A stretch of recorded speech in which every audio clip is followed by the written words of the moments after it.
Every year, the Better Business Bureau issues what's called a risk report. It details the top 10 riskiest scams every year. So what scam hit Connecticut residents the hardest? Kristen Johnson, the communications director for the Better Business Bureau of Connecticut, is here to tell us all about it. Good morning, Kristen. Good morning. Is this like Christmas Day when this report comes out? This is pretty big. This is pretty big because we get a look at what is trending, not only here in Connecticut, but around the country. And Connecticut really does mirror what's happening everywhere else, which is online purchase scams. Probably should come as no surprise.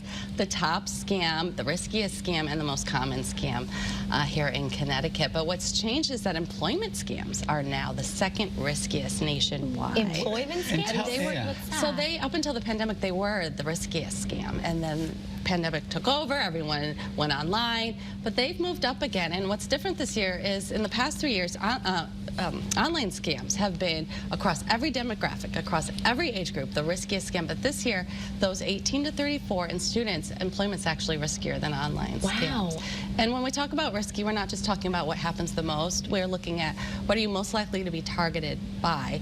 If you are targeted, how likely you are to lose money. So how susceptible you are. And then the magnitude of that loss. So could you give us an example of like if somebody goes online and they're asking them to pay? So what's happening a lot is that, you know, the offices, you're being asked to come back to the office. A lot of corporations are doing that. People are reluctant. So they're looking for those work from home opportunities. And unfortunately, they're being targeted by these fake work from home jobs. So there's these reshipping scams where people are asked to reship items around the country and they'll get paid at the end of the month for doing so.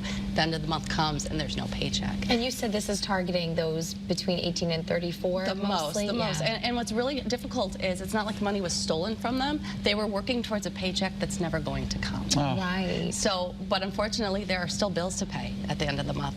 And they can't pay them. They can't pay their rent. They can't buy groceries. They can't heat their house.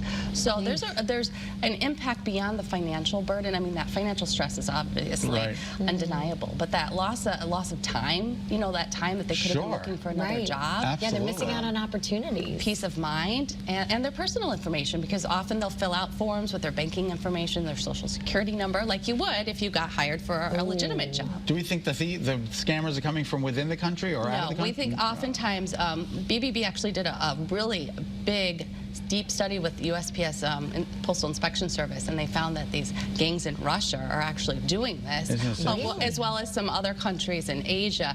And the ultimate goal is to get items, luxury brand items like Gucci, Fendi, Apple, back over so they can sell it on the black market because they can't purchase them from their country and ship them over. So they use these people as mules to get that stuff over there. That's so interesting. It's so scary. And again, our state compares to other states? The second most common is phishing here. You remember around the holidays, those text messages started popping up where they were saying, oh, we can't deliver your package. You need to pay a $5 fee. The house number is missing. So those really popped up a lot towards the end of the year, and that became the second most common scam here.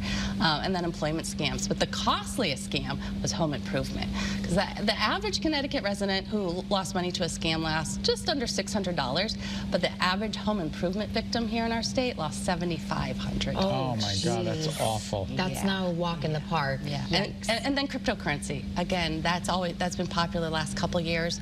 Third riskiest overall nationwide, but here in Connecticut, the average victim lost $5,000. $5,000. That is a lot of money. And where can we find some more information on this risk report? So if you go to bbb.org, it's right there. It's the top story. You can look and learn all of the top 10 scams and how to protect yourself from them. But our #1 tip is do your research first. Thank you, Kristen. We so appreciate your time. Thank you. Unbelievable. Helpful information. Hopefully it'll help save some money out there for someone who could be fallen victim. Absolutely. All right.